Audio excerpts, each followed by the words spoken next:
আসসালামু আলাইকুম রহমতুল্লাহি ওয়া বারাকাতুহু। প্রিয় যুবক ভাইয়েরা, একজন নেককার স্ত্রী পৃথিবীর সর্বশ্রেষ্ঠ সম্পদ। আল্লাহ রসুল সাল্লাল্লাহু আলাইহি ওয়াসাল্লাম মুসলিম শরীফের 3535 নম্বর হাদিসে ইরশাদ করেছেন, আর দুনিয়া কুল্লুহা মাতা, পুরা দুনিয়া হচ্ছে উপভোগের বস্তু। ওয়া খায়রু মাতা'আদ দুনিয়া আল মারআতুস সালিহা, আর উপভোগ্য বস্তুসমূহের মধ্যে সর্বশ্রেষ্ঠ হচ্ছে একজন নেককার স্ত্রী। এজন্য একজন নেককার স্ত্রী প্রত্যেকটা যুবকের জীবনের লালিত স্বপ্ন। তো সেই নেককার স্ত্রী কিভাবে লাভ হবে, আল্লাহ এবং তার রাসূল সাল্লাল্লাহু আলাইহি ওয়াসাল্লাম আমাদেরকে অনেক আমল শিক্ষা দিয়েছেন। তন্মধ্যে দুটি সহজ দোয়ার কথা আপনাদের সামনে বলবো ইনশাআল্লাহ।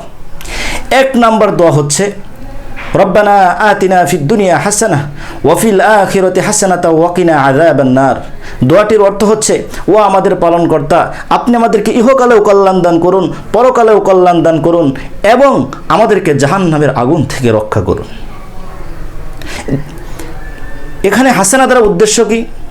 তাফসিরে ইবনে কাসিরে বর্ণিত হয়েছে, হাসানা দ্বারা উদ্দেশ্য হচ্ছে আজ-জাওজাতুস সালিহা, অর্থাৎ আল্লাহ আপনি আমাদেরকে ইহকালে একজন নেককার স্ত্রী দান করুন।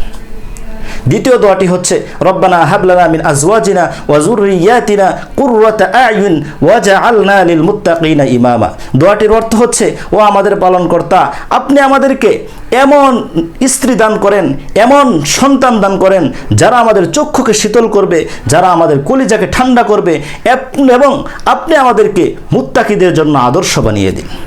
প্রিয় ভাইয়েরা, এই দুটি দোয়া সকাল সন্ধ্যা যদি পাঠ করুন এবং এই দোয়া দুটি যদি প্রত্যেক সালাতের পরে আপনি গুরুত্বের সাথে পাঠ করুন, 100% গ্যারান্টেড আমল, পরীক্ষিত আমল, আপনার জীবনে অবশ্যই একজন সঙ্গী আসবে, নেককার সঙ্গী আসবে এবং ওই নেককার সঙ্গী, নেককার স্ত্রী আপনার অপেক্ষায় অপেক্ষমান।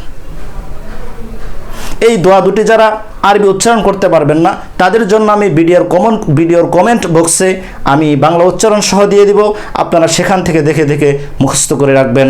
ভালো থাকবেন, সুস্থ থাকবেন, ইসলামী মাইন্ডে জীবনযাপন করবেন।